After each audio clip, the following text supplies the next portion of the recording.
बहुत लोग हैं इस दुनिया में जिनकी शादी होने के बाद भी वो अपने पुराने प्यार को भूल नहीं पाते हैं, उसे भुला ही नहीं पाते। आखिर ऐसा क्या हो जाता है?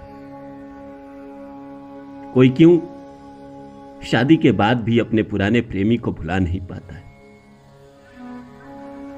हमने किसी से प्यार किया था, हमने चाहा था कि उसके साथ हम जिंदगी बिताए, पर नहीं, समाज के कारण, परिवार के कारण, जाति के कारण, इन सब के कारण मुझे उससे जुदा होना पड़ा। और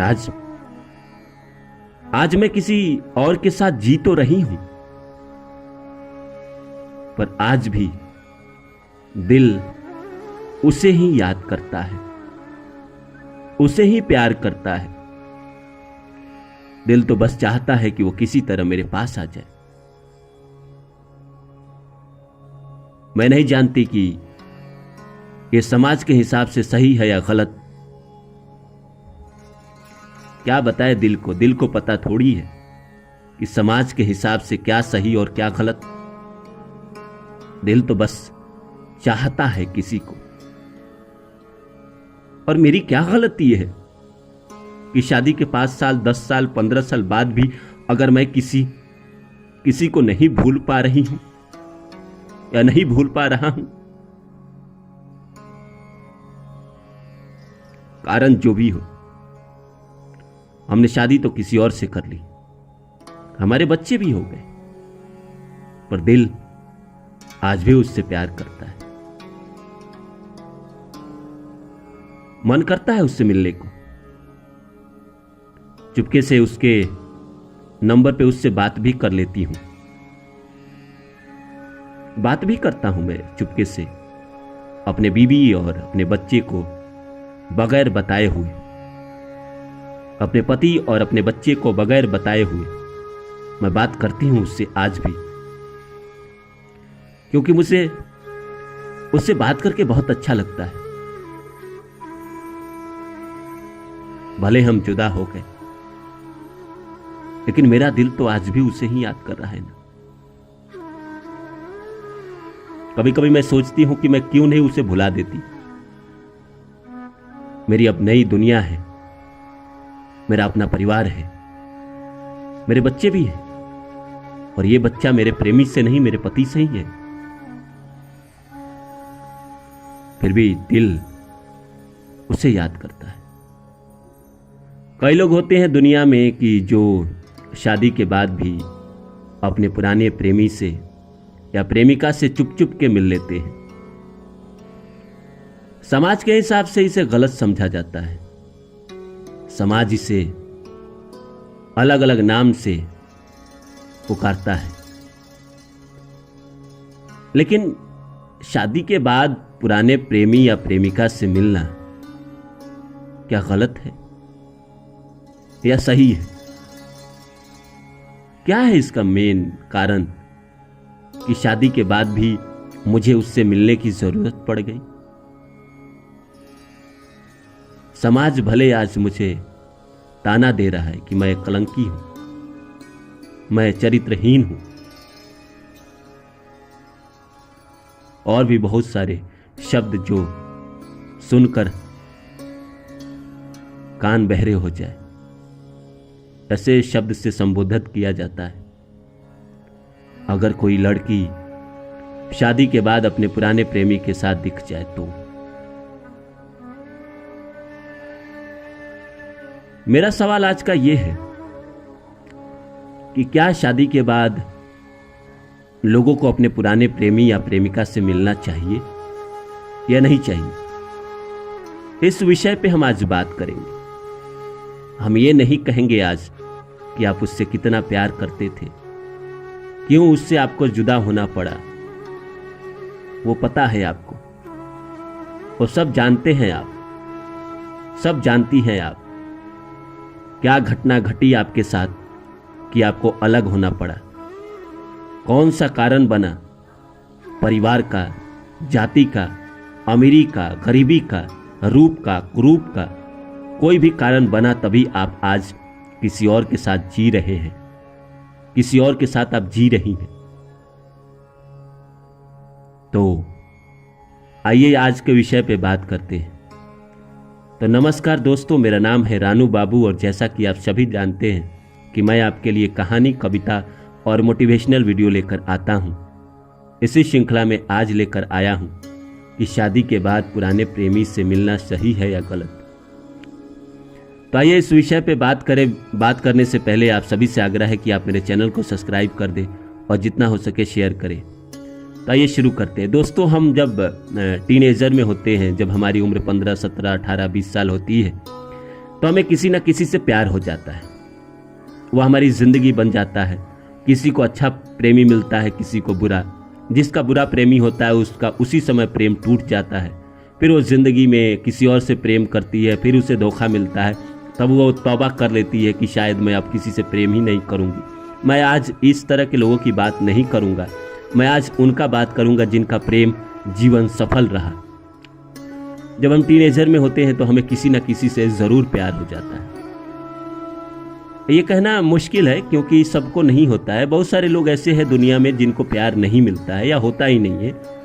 लेकिन जब जिनको होता है, मैं उनकी बात कर रहा हूँ कि टीनेजर में उनको प्यार हो जाता है किसी लड़के या लड़की से।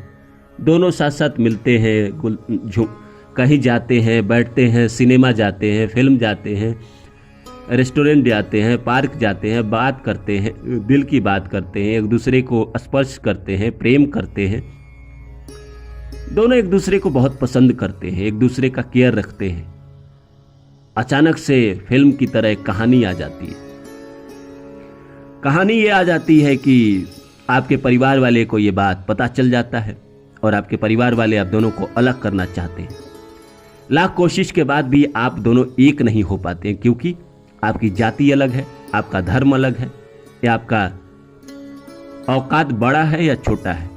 यही सब कारण होता है मेन। अगर एक ही जाति है, दोनों एक ही साथ है, और तो ये उतना समस्या नहीं होता है। कुछ ना कुछ कारण होता है, अमीरी का हो, गरीबी का हो, जाति का हो, मतलब कोई ना कोई कारण। उसके परिवार से आपका बनता ना हो, ये भी कारण हो सकता है। उसके बाद आपके परिवार वाले आपकी शादी कहीं और कर देते हैं। आप मान तो लेते हैं शादी को, आपने मान लिया, आपने शादी कर ली, आप कहीं और चले गए, वहां जाकर अपनी जिंदगी बितानी शुरू कर दी।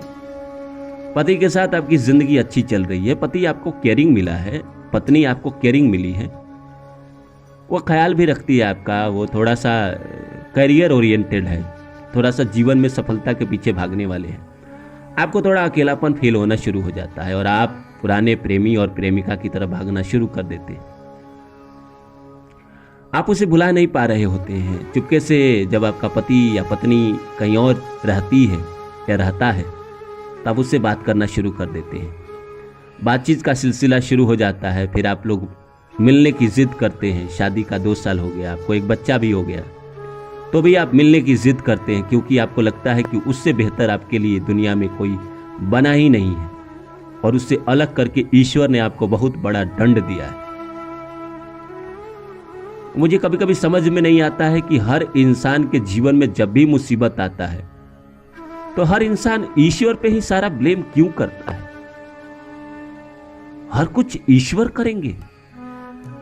अरे ईश्वर आपका जन्म, मरण, बड़ा कर्म, सफलता असफलता ये बताते हैं। शादी का भी ईश्वर ही तय करते हैं शादी किससे होना है।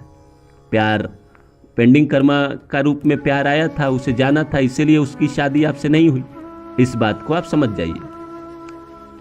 उसके बाद भी कई लोग मिलने जाते हैं, बातचीत होती है। अगर कोई देख लेता है इस मिलने के सिलसिले के दौरान, तो अगर आप बड़े शहर में हैं, मुंबई, दिल्ली, मतलब दिल्ली तो फिर भी नॉर्मल है, जैसे जो बहुत कमर्शियल शहर है जहाँ पे अब इन सब चीज़ों का मोल नहीं रह गया है। जैसे भारत में सिर्फ मुंबई ऐसा शहर है जहाँ पे इन सब चीज़ों का मोल नहीं रह गया है। तो मुंबई के अलावा अगर आप किसी भी शहर के हैं और आपको कोई देख लेता है अपने पुराने प्रेमी के साथ, तो आपके खिलाफ तरह तरह की बातें हो जाती है। परिवार के लोग, समाज के लोग, रिश्तेदार, सभी लोग आपसे नाराज़ हो जाते हैं। और वो आपको उल्टा, कुलक्षणी, क्या क्या नहीं शब्द से संबोधन करना शुरू कर देते हैं। मेरा आज का विषय था कि मिलना सही है या गलत है।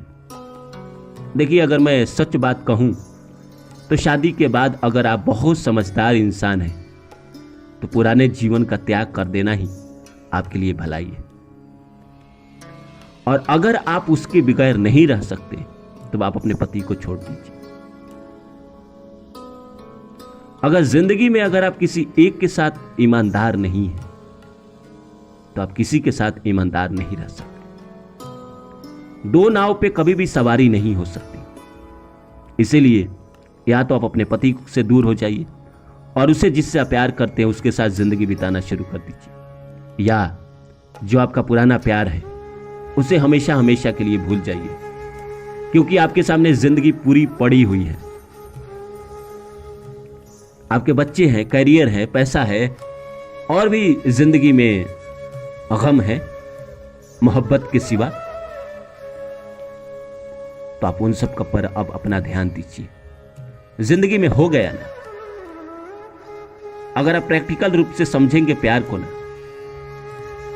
तो आपको एक समय के बाद लगेगा, सिगमंड फ्रायड सही कहता है कि प्यार बस दिमाग का केमिकल लोचा है। जैसे दिमाग में बढ़ता है वो प्यार की तरफ इंसान खींचता है। जो बहुत प्रैक्टिकल इंसान होते हैं वो जीवन में करियर, पैसा, इनके पीछे भागते हैं। जो इमोशनल लोग होते हैं वही प्यार के पीछे ज्यादा भागते हैं। तो मैं आपसे यही कहूंगा कि देखिए, गलत तो है, बाकी आपकी मर्जी। मैं आपको ये नहीं कह रहा हूं कि शादी के बाद आप उनसे न मिलिए, लेकिन एक दायरे में मिलिए जिससे समाज पर बुरा असर ना हो, या उनसे मिलिए तो किसी को पता ना चले, आपकी छाया को भी। अगर आपकी छाया को भी पता चल गया तो शायद आपके लिए आने वाले दिन में कठिनाई हो जाएगी। मुश्किल हालात खड़े हो जाते हैं, भले वो आगे चल के 6 महीने, 7 महीने, 1 साल, 2 साल बाद मैनेज हो जाए, अच्छा फिर से रिलेशन बन जाता है, लेकिन एक बार दाग लग जाने के बाद थोड़ा सा मुश्किल तो होता ही है ना। वो दाग क्यों लगाना? आप न मिले तो ज्यादा बेहतर है, या अगर आप मिलने की ख्वाहिश है आपकी तो मेरा एक ही कहना है, दोनों में से किसी एक के साथ लॉयल रहिए। मेरे गुरुजी हमेशा कहा करते थे कि जो ईमानदार होता है वो हर जगह और हर किसी के लिए होता है, और जो बेईमान होता है वो हर जगह और हर किसी के लिए होता है। तो मैं आपसे बस एक ही बात कहता हूं कि किसी एक के लिए ईमानदार हो जाइए। शायद क्योंकि आपको नहीं पता कि आप ये जो प्रारब्ध बना रही हैं या बना रहे हैं, आगे किसी जन्म में आपको भोगना पड़ेगा। आज बहुत लोग मुझसे सवाल करते हैं कि मेरे साथ ही ऐसा क्यों हुआ, कोई मुझे छोड़कर क्यों चला गया। ये वही पति है, ये वही इंसान है जिससे आपने शादी तो कर ली, पर अभी भी आप प्यार किसी और से कर रही हैं। ये आगे के जन्मों में आएगा, आपको रुलाएगा। इसलिए इस बात को मानिए और पुराने प्रेमी को भूल जाइए, और नहीं तो अपने पति को त्याग कर दीजिए अगर आप में अंदर हिम्मत है तो, और उसके साथ जीना शुरू कर दीजिए। अगर नहीं कर सकते तो एक ही के साथ ईमानदार रहिए। आप बुरा प्रारब्ध मत बनाइए। आपको लग रहा है कि ये समाज, ये परिवार नाराज हो गया, लेकिन आप अपना प्रारब्ध खराब कर रहे हैं। आज के किए गए कर्म आने वाले जीवन के दुख बन जाते हैं, सुख बन जाते हैं। तो आप देख लीजिए कि ये प्रारब्ध क्या है। किसी न किसी को तो आप धोखा देंगी। अगर पति के रहते हुए अगर आप पुराने प्रेमी के पास जा रहे हैं, ऐसे मिलने जा रहे हैं, कोई बात नहीं, ओकेजनली, लेकिन आप उसके पास जा रहे हैं, उससे मिल रहे हैं, उसका आलिंगन कर रहे हैं, उसके साथ फिजिकल रिलेशन बना रहे हैं, तो शायद आने वाले जीवन में ये जो इंसान जो अभी आपका पति है वो बहुत रुलाएगा, आपको बहुत रुलाएगा। फिर आप कहेंगे कि मेरे ही साथ ऐसा क्यों होता है। इसलिए मैं कहूंगा कि आप पुराने प्रेमी को भूल जाइए। अगर आपने शादी कर ली और उस इंसान से आपके बच्चे हैं तो पुराने प्रेमी को भूल जाना ही आपके लिए बेहतर है, आज के लिए, आने वाले कल के लिए और उसके बाद आने वाले जीवन के लिए। उम्मीद करता हूं मेरी बातें आप लोगों को पसंद आई होगी। फिर मिलता हूं किसी और वीडियो में, तब तक के लिए नमस्कार।